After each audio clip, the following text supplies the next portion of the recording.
দেশের সামগ্রিক উন্নয়ন চাইলে, সমৃদ্ধি চাইলে শুধুমাত্র দেশকে নিয়ে এগিয়ে গেলে চলে না। দেশকে আসলে অনেকগুলো অংশে ভাগ করে সেই অংশগুলোর উন্নতির মাঝেই কিন্তু পুরোপুরিভাবে দেশের সম্পূর্ণ যেই সমৃদ্ধি আছে সেটা নির্ভর করে। ওয়ার্ড থেকে ইউনিয়ন, ইউনিয়ন থেকে উপজেলা, উপজেলা থেকে জেলা এবং সেখান থেকেই বিভাগ এবং সর্বোপরি বাংলাদেশ। ক্ষুদ্র ক্ষুদ্র অংশে বিভক্ত বিভিন্ন অঙ্গনের সমৃদ্ধি যখন আমরা নিশ্চিত করতে পারি তখনই পুরো বাংলাদেশ এগিয়ে যায়। প্রিয় দর্শক, জনগণের এগিয়ে যাওয়া, দেশের এগিয়ে যাওয়া, দেশের প্রত্যন্ত অঞ্চলের এগিয়ে যাওয়া সবকিছুই আমাদের অধীর অপেক্ষা এবং আমাদের সকলের সাফল্যের মূল কেন্দ্রবিন্দুতে থাকে। দর্শক, আজ আপনাদের সকলকে স্বাগত জানাচ্ছি আমাদের সময়ের আলো নিবেদিত চ্যানেল আইয়ের নিয়মিত আয়োজন নতুন বাংলাদেশ নতুন অর্থনীতির নতুন পর্বে। সাথে আছে আমি সূচনা এবং আমার সাথে আছেন একজন অতিথি। পরিচিত হব আমাদের আজকের অতিথির সাথে। প্রিয় দর্শক, আজ আমাদের সাথে নতুন বাংলাদেশ নতুন অর্থনীতির পর্বে আমাদের সাথে উপস্থিত আছেন জেলা প্রশাসক ঢাকা তানভীর আহমেদ। চলুন দর্শক কথা বলে আমাদের আজকের অতিথির সাথে। কেমন আছেন? জি ভালো, আলহামদুলিল্লাহ। আপনি ভালো আছেন? আজ তাই আমাদের আলোচনার বিষয় সুশাসন প্রতিষ্ঠায় প্রশাসনের সাথে জনগণের ভূমিকা। প্রিয় দর্শক, মূল আলোচনায় যাব, তবে তার আগে চলুন দেখে নিই সুশাসন এবং জনগণের সম্পর্কের উপর নির্মিত বিশেষ একটি প্রতিবেদন।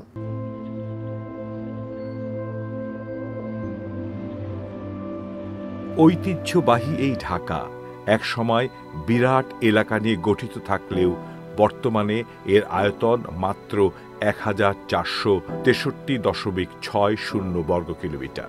১৬১০ খ্রিস্টাব্দে ইসলাম খান চিশতি সুবা বাংলার রাজধানী ঢাকায় স্থানান্তর করেন এবং সম্রাটের নামানুসারে এর নামকরণ করেন জাহাঙ্গীরনগর।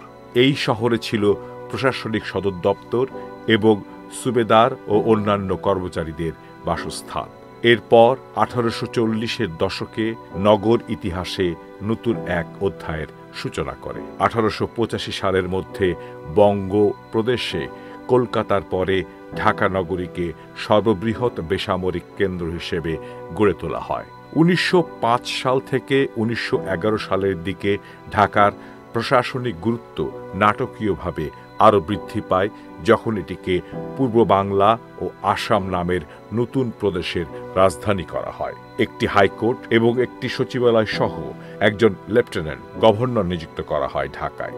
১৯৪৭ সালের ব্রিটিশ ঔপনিবেশিক শাসনের অবসান এবং স্বাধীন পাকিস্তান রাষ্ট্রের প্রতিষ্ঠার পর পূর্ব বাংলা নামে নতুন প্রদেশের রাজধানী হওয়ায় ঢাকার উত্থানে অধিকতর স্থায়ী উন্নয়ন সাধিত হয়। এরপর অনেক সংগ্রাম, ত্যাগ ও রক্তের বিনিময়ে মহান মুক্তিযুদ্ধে বাংলাদেশ স্বাধীন হওয়ার পর আবারও বাংলাদেশের রাজধানী হিসেবে ঢাকা রাজনৈতিক, প্রশাসনিক কার্যকলাপ এবং অর্থনৈতিক, সামাজিক, শিক্ষা ও সাংস্কৃতিক কার্যক্রমের সর্বাধিক গুরুত্বপূর্ণ কেন্দ্ররূপে মর্যাদা লাভ করে। জেলা প্রশাসক এবং জেলা ম্যাজিস্ট্রেট মূলত সরকার কর্তৃক নিযুক্ত একটি জেলার অভিভাবক হিসেবে ওই জেলার সকল সরকারি সংস্থা বা এজেন্সিদের সকল ধরনের উন্নয়ন, অগ্রগতি, আইন শৃঙ্খলা নিয়ন্ত্রণ সহ সকল ধরনের গুরুত্বপূর্ণ সিদ্ধান্তের ক্ষেত্রে সমন্বয়ক হিসেবে কাজ করে থাকেন। যদিও একসময় জেলা প্রশাসকদেরকে জেলার কালেক্টর বলা হতো। ব্রিটিশ শাসিত ভারতে ১৭৭২ সালের ১৪ মে ওয়ারেন হেস্টিং কর্তৃক প্রথম জেলা কালেক্টরের পদ সৃষ্টি করা হয়। এই পদের প্রধান কাজ ছিল ভূমি রাজস্ব সংগ্রহ করা এবং ভূমি বন্দোবস্ত দেওয়া। ১৭৯১ সালে মিস্টার ডগলাসের নেতৃত্বে ঐতিহ্যবাহী ঢাকা জেলা প্রশাসনের যাত্রা শুরু হয় এবং বর্তমান জেলা প্রশাসক জনাব তানভীর আহমেদ ঢাকার ১৮৮তম জেলা প্রশাসক। জেলার আইন শৃঙ্খলা রক্ষার মূল দায়িত্ব ডিস্ট্রিক্ট ম্যাজিস্ট্রেটের হাতে অর্পিত রয়েছে। জেলা ম্যাজিস্ট্রেটগণ জেলা আইন শৃঙ্খলা কমিটির সভাপতি। ৫ই অগাস্ট ছাত্র জনতার গণ অভ্যুত্থানে সরকারের পতনের পর সরকারের সকল প্রতিষ্ঠানগুলোর পরিষেবা সাধারণ মানুষের মাঝে পৌঁছে দেওয়ার লক্ষ্যে একটি জনবান্ধব ও গণমুখী জেলা প্রশাসন গড়ে তুলতে দিনরাত অক্লান্ত পরিশ্রম করে যাচ্ছেন ঢাকা জেলা প্রশাসনের জেলা প্রশাসক জনাব তানভীর আহমেদ। ঢাকা জেলা প্রশাসনকে আরও জনবান্ধব করতে এবং সরকারি পরিষেবাগুলো সাধারণ মানুষের মাঝে নিশ্চিত করার লক্ষ্যে ঢাকা জেলা প্রশাসনের জেলা প্রশাসক মহোদয় যে সকল কার্যক্রমগুলো করে যাচ্ছেন তার মধ্যে উল্লেখযোগ্য হচ্ছে প্রতি সপ্তাহে গণশুনানির ব্যবস্থা রাখা, নির্বাহী বিভাগের বিচারিক কার্যক্রমকে আরও গতিশীল ও স্বচ্ছ নিরপেক্ষ করা, রাষ্ট্র কিংবা সরকারের স্বার্থ অক্ষুণ্ণ রাখা, সরকারের রাজস্ব নিশ্চিত করা, শিক্ষা ও রাষ্ট্রের সার্বিক উন্নয়নমূলক কার্যক্রম গতিশীল করা, নাগরিক সেবা নিশ্চিত করা, একজন নাগরিকের নাগরিকত্ব নিশ্চিত করতে নিবন্ধন শাখার মাধ্যমে জরুরি সেবা প্রদান করা, রেকর্ড শাখার মাধ্যমে রাষ্ট্রের গুরুত্বপূর্ণ সম্পদ বা জমির রেকর্ড সংরক্ষণ করা, অর্পিত শাখার মাধ্যমে ক তফসিলভুক্ত সম্পত্তির ক্ষেত্রে রাষ্ট্রের স্বার্থ সংরক্ষণ করা, অধিগ্রহণ শাখার মাধ্যমে ভূমি অধিগ্রহণ আইন অনুযায়ী প্রকৃত মালিককে যাচাই বাছাইয়ের মাধ্যমে অধিকৃত সম্পত্তির টাকা প্রকৃত মালিকের কাছে বুঝিয়ে দেওয়া এবং সরকারি সম্পত্তিতে অবৈধভাবে দখল করা দখলদারকে উচ্ছেদের ক্ষেত্রে জরুরি মোবাইল কোর্ট পরিচালনা করা, দ্রব্যমূল্যের ঊর্ধ্বগতি নিয়ন্ত্রণে বাজার মনিটরিং করা এবং সাধারণ মানুষ যাতে ন্যায্য মূল্যে পণ্য ক্রয় করতে পারে তার জন্যে জনতার বাজার নামে একটি প্রকল্প চালু করা। এছাড়াও যে কোনো অন্যায় অনিয়ম ভেজালের বিরুদ্ধে দ্রুত মোবাইল কোর্ট পরিচালনা করে নাগরিকদের মাঝে উন্নত সেবা নিশ্চিত করার লক্ষ্যে বর্তমানে ঢাকা জেলা প্রশাসনের কার্যক্রম ঢাকা জেলা সাধারণ মানুষের মাঝে নতুন করে এক নতুন বাংলাদেশের স্বপ্ন তৈরি করেছে। ঢাকা জেলা প্রশাসনের বর্তমান কার্যক্রম নিয়ে উপকারভোগীরাও জানালেন তাদের সন্তুষ্টির কথা। বিগত ফ্যাসিস্ট সরকারের থেকে খুব ভালোভাবে আমরা ইনশাল্লাহ আল্লাহর রহমতে আমরা সেবা দিয়ে যাচ্ছি এবং বর্তমান ঢাকা ডিসি অফিসের যিনি ডিসি উনি প্রচণ্ড রকমের নিবেদিত প্রাণ। তো এখনো পর্যন্ত আমি দেখিনি কোনো একজন মানুষ আমাদের এই ডিসি অফিস জেলা প্রশাসকের কার্যালয়ে এসছে এবং সে হাসি মুখে ফিরে যায়নি। যদিও ইতিপূর্বে ঢাকা জেলা প্রশাসনের স্বচ্ছতা জবাবদিহিতা নিয়ে সাধারণ মানুষের মনে ছিল নানা প্রশ্ন, কেননা শুধুমাত্র এলে শাখা অর্থাৎ ভূমি অধিগ্রহণ শাখা থেকে ভূমি অধিগ্রহণকৃত জমির মালিকদের কাছ থেকে প্রাপ্ত টাকার চেক হস্তান্তরের প্রক্রিয়া সম্পন্ন করার বিনিময়ে শতকরা 2 থেকে 3% কমিশন নিয়ে কতিপয় সার্ভেয়াররা কিছু প্রভাবশালী লোকদের সাথে সখ্যতা গড়ে তুলে হাতিয়েছেন কোটি কোটি টাকা। কিন্তু 5ই আগস্ট ছাত্র জনতার গণ অভ্যুত্থানে অর্জিত নতুন বাংলাদেশের ঢাকা জেলার মাননীয় জেলা প্রশাসক জনাব তানভীর আহমেদের সততায় এবং বলিষ্ঠ ও সাহসী পদক্ষেপে জেলা প্রশাসনের কার্যক্রম লক্ষণীয়ভাবে গতিশীল হয়ে উঠেছে। ঐতিহ্য প্রাচীন সেবায় অগ্রগামী ঢাকা জেলা প্রশাসনের উন্নয়নের উপর ভিত্তি করে বাংলাদেশ একদিন বিশ্ব মানচিত্রে মাথা উঁচু করে দাঁড়াবে, এমনটাই প্রত্যাশা সকলের। সুশাসন প্রতিষ্ঠা এবং জনগণের ভূমিকা সম্পর্কিত একটি বিশেষ প্রতিবেদন আমরা দেখে এলাম। চলুন ফিরে যাই আমাদের আজকের অতিথি জেলা প্রশাসক ঢাকা তানভীর আহমেদের কাছে। ফিরে এলাম আপনার কাছে। ঢাকাকে নিয়ে আমাদের স্বপ্ন এবং সেই স্বপ্ন সাধনা সবকিছুর বাস্তবায়নে আমাদের আজকের বাস্তবতা। আমরা অনেক সংকটে থাকি, অনেক সংকটকে মাথায় রেখে অনেক চ্যালেঞ্জের মোকাবেলা করে আসলে আমাদেরকে সামনে এগিয়ে যেতে হয়। ঐতিহ্যে প্রাচীন এবং সেবায় অগ্রগামী ঢাকা, এই মোটোটাকে সামনে রেখে ঢাকা জেলা প্রশাসন কাজ করছে। এই মুহূর্তে জনগণের জন্য এবং সুশাসন প্রতিষ্ঠার জন্য আপনারা কি কি ভাবছেন, কি কি করছেন? জেলা প্রশাসকের কার্যালয় মাঠ পর্যায়ের অফিসগুলো এবং সরকারের মধ্যে সমন্বয়কারী একটা মূল প্রতিষ্ঠান। দীর্ঘদিন থেকে এই প্রতিষ্ঠানটা মাঠ প্রশাসনে কাজ করে যাচ্ছে। আপনি যে পয়েন্টটা বলেছেন যে ঐতিহ্যে প্রাচীন একটা প্রতিষ্ঠান সেবার ক্ষেত্রে অগ্রগামী হওয়ার ক্ষেত্রে কীভাবে ভূমিকা রাখছে, তো আমরা আসার পরে আমরা 3 বছর মেয়াদী একটা কর্মপরিকল্পনা করেছি। সেই কর্মপরিকল্পনার মধ্যে আমরা উল্লেখ করেছি যে সেবাগুলো আগে থেকে কিভাবে আরও মসৃণভাবে আমরা দিতে পারি এবং আরও কম সময়ে। সেজন্য যে সেবাগুলো সরাসরি আমাদের এখান থেকে দেয় আমরা নাগরিক সেবা, এগুলোর মধ্যে আমি এই পর্যন্ত 29টা সেবা চিহ্নিত করেছি যেগুলো আমরা মাইগভ প্ল্যাটফর্ম ব্যবহার করে অনলাইনে আবেদন নিব এবং অনলাইনে নিষ্পত্তি করব। এর মধ্যে প্রায় 20টার মতো সেবা আমরা চালু করতে পেরেছি এবং পর্যায়ক্রমে আমরা বাকিগুলো আস্তে আস্তে এগুলো চালু করব।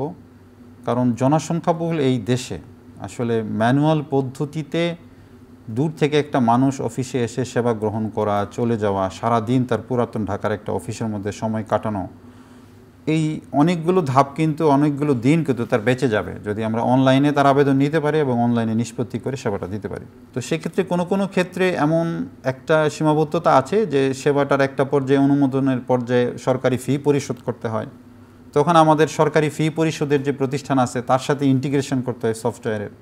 এই কাজগুলো পর্যায়ক্রমে হচ্ছে। যখন এই ইন্টিগ্রেশনগুলো সম্পন্ন হবে তখন আপনি বলতে পারবেন যে সেবাগুলো কমপ্লিটলি ডিজিটালাইজেশন হয়েছে। এইগুলো একটা দিক। ল্যান্ডের ক্ষেত্রেও আমরা এই ধরনের উদ্যোগ নিয়েছি। কতগুলো আপনি বলতে পারেন ডান হয়ে গিয়েছে আর কতগুলো কাজ চলছে। ভৌগোলিক অবস্থান ঢাকার বেশ সুন্দর একটি জায়গায়, কিন্তু এত সুন্দর ভৌগোলিক অবস্থান থাকার পরেও, যোগাযোগ ব্যবস্থা ভালো থাকার পরেও ঢাকা নগরী কেন অপরিকল্পিত নগরী হিসেবে বিবেচ্য হচ্ছে? ঢাকাটা আপনার বুড়িগঙ্গা, শীতলক্ষ্যা, বালু, তুরাগ, এই 4টা নদী ঢাকাকে ঘিরে রাখছে। ফলে আপনি নদীর উপরে যদি ব্রিজ না করেন তাহলে ব্রিজ না করা পর্যন্ত আপনি এক্সটেনশন করতে পারবেন না এই নদীর বাইরে। সুতরাং ঢাকা কিন্তু নদী দিয়ে সীমাবদ্ধ একটা এলাকা, একদম নদী বেষ্টিত একটা এলাকা। ফলে অতি দ্রুত নগরায়ন এবং আমাদের অনেকটা আসলে কেন্দ্রীভূত শাসন ব্যবস্থা, আমাদের মূল অফিসগুলো সব ঢাকায়।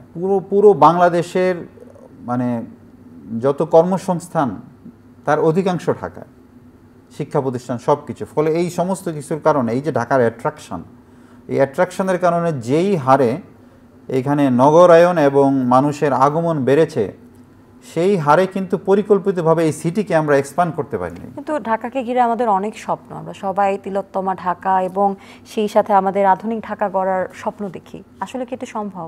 ঢাকা নিয়ে পরিকল্পনা কিন্তু আপনার এখনই যে হচ্ছে তা না, অনেক আগে থেকেই ঢাকা নিয়ে পরিকল্পনা হচ্ছে। স্কটল্যান্ডের একজন পরিকল্পনাবিদ সর্বপ্রথম ঢাকা নিয়ে পরিকল্পনা করেন অনেক আগে, এরপরেও একাধিক ঢাকা নিয়ে পরিকল্পনা হচ্ছে। লেটেস্ট পরিকল্পনা যেটা রাজুক করেছে সবাই জানে, আপনার ড্যাব বলে যেটা, বিশদ অঞ্চল পরিকল্পনা যেটা বাংলায়। তো এই পরিকল্পনার ভিতরে শিক্ষা, স্বাস্থ্য, রাস্তা, খাল, সবুজায়ন, পার্ক, অনেক কিছু আছে এই পরিকল্পনার ভিতরে। কেউ যদি পরিকল্পনাটা পড়ে তাহলে দেখতে পারবে যে এখানে সব ধরনের এলিমেন্ট সংযুক্ত হয়েছে। কিন্তু এখন কথা হলো এগুলো বাস্তবায়নটা হচ্ছে সবচেয়ে বড় চ্যালেঞ্জ। আমি একটা সিম্পলি একটা জিনিস বলি, আমার অফিসটা তো পুরাতন ঢাকায়। পুরাতন ঢাকা বলতে যে অঞ্চলটা আছে, আপনি যদি এখানে পরিকল্পিতভাবে প্রশস্ত রাস্তা করতে চান, উন্মুক্ত স্থান তৈরি করতে চান, পার্ক করতে চান, তাহলে তো you have to take a huge resettlement challenge. আমি এখন রাস্তা যদি একটা সরলীকরণ করতে চাই, যে আমি রাস্তাটা প্রশস্ত করব, যে রাস্তাটা গুলিস্তান থেকে চলে গেছে এই রাস্তাটাকে আমি প্রশস্ত করে সদরঘাটের সাথে মিলিয়ে দিব, তাহলে আপনাকে মাঝখানে যে জমি অধিগ্রহণ করতে হবে, তার জন্য অনেক মানুষের তো আপনাকে তার বসত বাড়ি এগুলোর মধ্যে পড়বে। তো প্রত্যেকটা ক্ষেত্রেই এই পরিকল্পনা বাস্তবায়ন করতে গিয়ে তো রিসেটেলমেন্টের প্রশ্ন আসবে। এই চ্যালেঞ্জগুলো ফেস করাই হচ্ছে ঢাকার জন্য বড় বিষয়। পরিকল্পনার সুষ্ঠু বাস্তবায়ন যদি আমরা করতে পারি তাহলে অবশ্যই সম্ভব। আমরা যদি রাজুকের কথা বলি, সড়ক ও জনপথ বিভাগ আছে, ঢাকা ওয়াসা, বিদ্যুৎ উন্নয়ন বোর্ড, সিটি কর্পোরেশন, সবাইকে একসাথে এগিয়ে নিলে আসলে ঢাকাকে সুন্দরভাবে সাজানো গোছানো সম্ভব। কিন্তু অনেক ক্ষেত্রে দেখা যায় যে এই প্রতিষ্ঠানগুলোর মধ্যে সমন্বয় হচ্ছে না। প্রত্যেক ডিপার্টমেন্ট তার নিজের মতো করে উন্নয়ন করে। ওয়াসা এক ধরনের কাজ করেন, সিটি কর্পোরেশনের এক ধরনের কাজ করেন, আবার বিদ্যুতের লাইনের জন্য এক ধরনের কাজ করা হোক। মানে আধুনিক কনসেপ্ট অনুযায়ী এই কাজগুলোর একটা একদম লাইভ ম্যাপিং দরকার। যে যেখানে কাজ করতেছে আমরা সফটওয়্যার তৈরি করতে পারি, ওই কাজটা ওইখানে ওই সফটওয়্যারের মধ্যে রিফ্লেক্টেড হবে। ম্যাপিং দরকার, আসলে এই প্ল্যান অনুযায়ী ম্যাপিং দরকার এবং এই পরিকল্পনা অনুযায়ী সবাইকে কাজ করতে হবে। এটা আইনি কাঠামোর মাধ্যমে এবং একটা সুন্দর সমন্বিত ব্যবস্থার মাধ্যমে এটা নিশ্চিত করতে হবে। আর একটা প্রশ্ন আছে ভূমি সম্পর্কিত, সেটি হচ্ছে যে ক তফসিলভুক্ত সম্পত্তি আসলে কি, এবং সেই সাথে ক তফসিলভুক্ত সম্পদের পরিমাণ এই মুহূর্তে ঢাকা নগরীতে কতখানি, আর সেই যে ক তফসিলভুক্ত সম্পত্তি কিংবা আমাদের অবৈধভাবে দখল করা বিভিন্ন জায়গায় জমি জমা আছে, সেইগুলোকে দখলমুক্ত করে রাষ্ট্রীয় কাজে ব্যবহার করার কোনো পরিকল্পনা ঢাকা জেলা প্রশাসনের আছে কি না? আসলে ক তফসিলভুক্ত সম্পত্তি হচ্ছে আসলে এটা অর্পিত সম্পত্তির মধ্যে দুইটা দুইটা ক্যাটাগরি, একটা ক এবং খ। খ আসলে এখন নাই।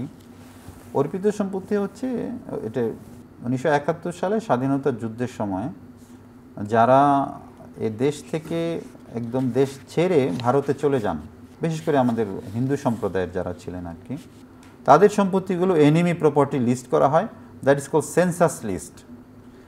সেই সেন্সাস তালিকার উপরে ভিত্তি করে এই আপনার এই লিস্টটা করা হয় এনিমি প্রপার্টি, পরবর্তীতে যেটা নাম হয় অর্পিত ভেস্টেড প্রপার্টি। তারপর 2012 সালে এখন যখন অর্পিত সম্পত্তি প্রত্যর্পণ আইন করা হয়, তখন এই সম্পত্তিগুলোকে দুইটা ক্যাটাগরিতে ভাগ করা হয়, একটা হচ্ছে ক, একটা হচ্ছে খ। ক হচ্ছে সেই সম্পত্তিগুলো যেগুলোতে সরকারের অ্যাবসোলুট কন্ট্রোল আছে, অর্থাৎ সরকার নিজের নিয়ন্ত্রণে সরাসরি নিয়ন্ত্রণ করেন অথবা কাউকে লিজ দিয়েছেন। আর খ হচ্ছে সেই সম্পত্তিগুলো যেগুলো সরকার নিয়ন্ত্রণ করেন না, সাধারণ মানুষ সেগুলো ভোগদখল করে। পরবর্তীতে খ তফসিল বাতিল করে দেওয়া হয়। সম্পদের মালিক কে হয় সেক্ষেত্রে? এই প্রেক্ষাপটটা বললেই ক্লিয়ার হয়ে যাবে। পরবর্তীতে খ তফসিলভুক্তটাকে বাতিল করে দেওয়া হয় আইনের সংশোধন এনে। বলা হয় যে খ তফসিলটাকে এমনভাবে বাতিল করা হবে যে এটা কখনো ছিলই না। তার মানে খ তফসিলের যে সম্পত্তিগুলো ছিল এগুলো অ্যাবসলিউটলি ব্যক্তি মালিকানাধীন সম্পত্তিতে পরিণত হয়, শুধু ক প্রপার্টিটা রয়ে যায়। মানে অর্পিত সম্পত্তি বলতে এখন শুধু ক তফসিলভুক্ত সম্পত্তিকে আমরা বুঝব। ঢাকায় আমাদের অর্পিত সম্পত্তির পরিমাণ প্রায় 2700 একর হবে। ঢাকা জেলা প্রশাসনকে আরও জনবান্ধব করবার জন্য আগামীতে আপনাদের কি কি পরিকল্পনা আছে বা কি কি পরিকল্পনা বাস্তবায়ন হতে শুরু করেছে? নাগরিক সেবা যেগুলো আছে সেগুলোকে আমরা অনলাইন করে ফেলতে চাই। আমাদের টার্গেট হলো 100% নাগরিক সেবা আমরা অনলাইনে নিয়ে যাব। সেটার জন্য কিছু প্রতিবন্ধকতার কথা আমরা, প্রতিবন্ধকতা মানে কিছু লিমিটেশন, যেখানে টাকা পে করতে হয় এবং সার্ভিসের ডেলিভারিটা হচ্ছে সেখানে কোনো ডকুমেন্ট প্রোভাইড করতে হয়। ধরেন একটা সার্টিফাইড কপি, যেটা হয়তো অনলাইন কপি অ্যাকসেপ্টেড না, তো ওই একটা বারের জন্য তো ওনাকে আসতে হবে আমাদের অফিসে। এই ধরনের কিছু কিছু ক্ষেত্র ছাড়া আর কিছু কিছু সেবা আছে, সবগুলোই অনলাইনে করা সম্ভব, এই অনলাইন সেবা। আরেকটা আমাদের পরিকল্পনা আমরা যেটা নিয়েছি, যে ঢাকায় যতগুলো খাল ছিল সেই খালগুলো প্রায় 50টা আমাদের হিসাবে সরকারি খাল, আমাদের পরিবেশ মন্ত্রণালয় এবং পানি সম্পদ মন্ত্রণালয়ের নির্দেশনায় আমরা সব দপ্তর সংস্থাকে নিয়ে আমরা একটা ব্লু নেটওয়ার্ক প্ল্যান করেছি। এই প্ল্যান অনুযায়ী কিন্তু কাজ হচ্ছে। তারপরে আমরা ঢাকার যে পুকুরগুলো আছে, যেগুলো আসলে কোনোটা এমন যে পুকুর হিসেবে চেনাই যায় না, এই পুকুরগুলো আমরা বের করে প্রাথমিকভাবে আমরা 47টা পুকুর টার্গেট নিয়েছি। এগুলোকে আমরা সংস্কার করব, ওয়াকওয়ে করব এবং খনন করে পানি সরবরাহের ব্যবস্থা করব। যেখানে মৎস্য চাষ করা যাবে সেখানে করব, না হয়তো জলাধার হিসেবে সংরক্ষণ করব। পরিবেশ মন্ত্রণালয় আমাদের রিসেন্টলি জলবায়ু ট্রাস্ট থেকে আমাদের 9.5 কোটি টাকা এটার জন্য অ্যালোকেশনও দিয়েছেন। আশা করি সামনের মাস থেকে আমরা কাজ শুরু করতে পারবো। হেল্পলাইন প্রত্যেক অফিসে, এটাও আমাদের recent decision, including district administration সহ প্রত্যেক অফিসের জন্য আমরা হেল্পলাইন করার জন্য গত মিটিংয়ে ডিসিশন নিয়েছি। প্রত্যেক অফিসের জন্য একটা হেল্পলাইন থাকবে, সমাজসেবার জন্য থাকবে, শিক্ষার জন্য থাকবে, সবার জন্য। আশা করব যে এই যে সুবিধাগুলো জেলা প্রশাসন শুরু করেছে, নাগরিকরা সেটার আসলে উত্তম ব্যবহার করবে এবং আপনাদের সাথে নাগরিকের যে সম্পর্ক সেটা আরও উন্নত হবে। আরেকটা বিষয় আছে যে ঢাকা জেলা প্রশাসনের আরেকটা শাখা আছে, LA শাখা বা ভূমি অধিগ্রহণ শাখা। একটা অভিযোগ রয়েছে যে কিছু প্রভাবশালী সিন্ডিকেট কিংবা প্রশাসনের কিছু কর্মচারী বিশেষ একটা অর্থের বিনিময়ে সার্ভায়ারদের মাধ্যমে আসলে 2 থেকে 3% কমিশন নিয়ে এই অধিগ্রহণের বিল প্রদান করত। এই ব্যাপারটা সম্পর্কে আপনি অবগত কিনা এবং সেই ক্ষেত্রে ভুক্তভোগীরা আপনার কাছে কোনো অভিযোগপত্র দিতে পারেন কিনা? আসলে পার্সন টু পার্সন কিন্তু আপনি করাপশনকে প্রিভেন্ট করার জন্য পার্সন টু পার্সন কিন্তু আপনি দিনরাত মনিটর করতে পারবেন না। It is not humanly possible. আপনাকে ফার্স্টে হাত দিতে, you have to restore your system. আপনি সিস্টেমে হাত দিতে হবে। আমি যদি আমার সার্ভেয়ারকে, আপনি সার্ভেয়ারের নামটা যেহেতু উল্লেখ করলেন এই জন্য বলতেছি, আমি যদি আমার সার্ভেয়ারকে, কানুনগোকে, আমার এলওকে সময় বেঁধে দেই যে এই ক্ষতিপূরণ, এই কেসের ক্ষতিপূরণ, যেগুলোতে জটিলতা আছে সেগুলো ভিন্ন বিষয়, এই কেসের ক্ষতিপূরণ আমি নির্ধারিত সময় 60 দিন এর মধ্যে সমাপ্ত হতে হবে এবং এত তারিখের মধ্যে, এরপরে যদি আমি আবার এটা মনিটর করতে থাকি তাহলে ক্ষতিপূরণ বিতরণ হইতে বাধ্য, এটা হবেই হবে। এডিশনালি আমরা যে কাজটা করেছি সেটা হচ্ছে অটোমেটেড কম্পেনসেশন পেমেন্ট সিস্টেম। এই সফটওয়্যারটা আমরা ডেভেলপ করেছি এবং চালু করেছি অলরেডি। এখন মানুষ 2025 সাল থেকে যতগুলো এলএ কেস হবে, শুরু থেকেই একদম অধিগ্রহণের শুরু থেকেই মানুষ অনলাইনে তার মালিকানার দাবিটা সে অনলাইনে সাবমিট করবে।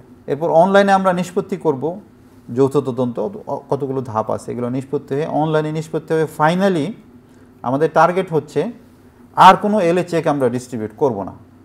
আমাদের বেতন যেমন অনলাইনে ব্যাংকে গিয়ে ঢুকে ইএফটির মাধ্যমে, ইলেকট্রনিক ফান্ড ট্রান্সফার, এই ইলেকট্রনিক ফান্ড ট্রান্সফারের মাধ্যমে আমাদের এলএ কেসের টাকা সরাসরি ব্যক্তির হিসাবে ঢুকবে। আমরা আইবাস যে প্রজেক্ট, যারা আমাদের পুরা গভর্নমেন্ট বাজেটিংয়ের যে অনলাইনের ম্যানেজমেন্ট করেন, ওনাদের সাথে আমাদের সেভারাল টাইমস মিটিং হয়েছে। আইবাসের কতগুলো রিকোয়ারমেন্ট আছে সেগুলো আমরা এখন ফুলফিল করতেছি। সফটওয়্যারের সিকিউরিটি টেস্ট, নির্বাচন কমিশনের সাথে অলরেডি আমরা নির্বাচন কমিশনের নির্ধারিত ফি পরিশোধ করে অলরেডি এনআইডি ভেরিফিকেশনের চুক্তি আমাদের হয়ে গেছে, ডান। আমার মনে হয় খুব শীঘ্রই ভূমি অধিগ্রহণ শাখার এই আমরা আসলে কেটে যাবে। আমরা এই একদম সরাসরি অ্যাকাউন্টে টাকাটা পাঠিয়ে দিতে পারবো। আমরা অনেক সময় আইন শৃঙ্খলা পরিস্থিতি সহ নানান কারণে গণশুনানির ব্যবস্থা করি। এই গণশুনানির ব্যবস্থাটা আসলে কি জেলা প্রশাসনে? সরকারের পক্ষ থেকে নির্ধারিত দিন হচ্ছে বুধবার দিন প্রত্যেক জেলা প্রশাসক গণশুনানি করবেন, এটা সরকারি নির্দেশনা। তো আমাদের ঢাকায় যেহেতু আমাদের আসলে কার্যপরিধিটা ক্রমবর্ধমান এবং অনেক বেশি, আমি সপ্তাহে 2 দিন গণশুনানি করি, সোমবার এবং বুধবার। সকাল 11টা থেকে আমাদের দরজা আপনি বলতে পারেন উন্মুক্ত থাকে এবং সেখানে এক এক দিনে প্রায় 100-র কাছাকাছি লোক আসে আমাদের, 70, 80, 100।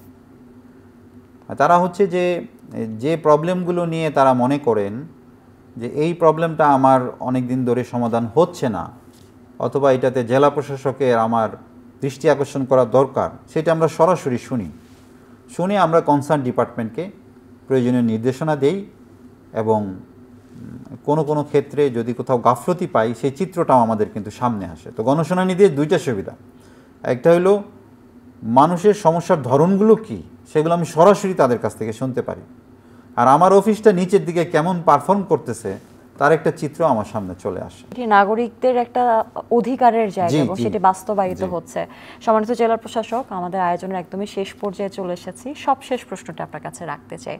সমাজে নানান রকম অনিয়ম, দুর্নীতি, নানান সময় ভেজাল পণ্য, অবৈধ স্থাপনা, সব কিছু নিয়ে জেলা প্রশাসনের পক্ষ থেকে মোবাইল কোর্টের একটা আয়োজন থাকে এবং মোবাইল কোর্ট বা বিশেষ অভিযানের সময়টিতে আমরা অনেক মানুষের সমস্যা পাই, সেগুলো সমাধানও করতে পারি। বর্তমানে কি মোবাইল কোর্ট অব্যাহত আছে কিনা, এবং সেই সাথে সামনে মোবাইল কোর্টটাকে আরো প্রসারিত করবার জন্য, জনগণ বান্ধব করার জন্য আসলে আপনাদের কি কি পরিকল্পনা আছে? মোবাইল কোর্ট অব্যাহত আছে ঢাকা সিটির ভিতরে এবং উপজেলায়, এবং গভর্নমেন্টের পক্ষ থেকে প্রমাপও নির্ধারিত আছে, অর্থাৎ মিনিমাম কয়টা মোবাইল কোর্ট করতে হবে। তো আমাদের ঢাকায় সাধারণত প্রমাপের থেকে অনেক বেশি মোবাইল কোর্ট পরিচালনা করা হয়, চাহিদাও বেশি। ঢাকায় আমাদের জেলা প্রশাসন ছাড়াও বিভিন্ন দপ্তর সংস্থা আছে, যেমন বিআইডব্লিউটিএ, বিআরটিসি, বিভিন্ন দপ্তর, সিটি কর্পোরেশন আছে, রাজুক আছে, ওনাদেরও এক্সিকিউটিভ ম্যাজিস্ট্রেট আছেন। এই এক্সিকিউটিভ ম্যাজিস্ট্রেটদেরকে নিয়ে আমি তাদের সহ, আমাদের অফিসার সহ প্রত্যেক মাসে আমরা এক্সিকিউটিভ ম্যাজিস্ট্রেট মিটিং করি। রিসেন্টলি আমরা যে প্ল্যানটা করেছি, আমরা সেক্টরাল অভিযানের প্ল্যান করেছি। সেক্টরাল, ধরেন পরিবেশ নিরাপদ সড়ক, এটা নিয়ে একটা অভিযান। পর্যাপ্ত সংখ্যক ম্যাজিস্ট্রেট কয়েকদিন ধরে ডেপ্লয় থাকবেন ফিল্ডে এবং এই রিলেটেড সমস্যাগুলো অ্যাড্রেস করবেন।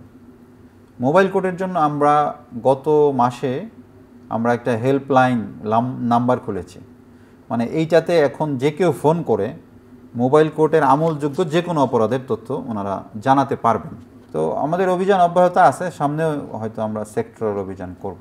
অনেক অনেক ধন্যবাদ ঢাকা জেলাকে নিয়ে আপনার ভাবনাগুলো এবং সংকটগুলো কীভাবে আমরা উত্তরণ করতে পারি এই বিষয়গুলো নিয়ে আমাদেরকে জানানোর জন্য। জি, আপনাকেও ধন্যবাদ। দর্শক, নতুন বাংলাদেশ নতুন অর্থনীতির আজকের পর্বে আমাদের সাথে ছিলেন জেলা প্রশাসক ঢাকা এবং ঢাকা জেলার পুরো প্রশাসন ব্যবস্থা, ঢাকা জেলার সংকট এবং সেই সংকট উত্তরে কীভাবে আমরা সমৃদ্ধির পথে এগিয়ে যেতে পারি, এই বিষয়ে ছিল আজ আমাদের আলোচনা। আগামী পর্বে আবারও হাজির হয়ে যাব নতুন কোনো বিষয় নিয়ে। নতুন বিষয়, নতুন চ্যালেঞ্জ, নতুন সংকট উত্তরে এগিয়ে যাবে বাংলাদেশ। থাকুন আমাদের সাথে, থাকুন চ্যানেল আয়ের সাথে। বিদায় নিচ্ছে আমাদের আজকের নতুন বাংলাদেশ নতুন অর্থনীতির পর্ব থেকে।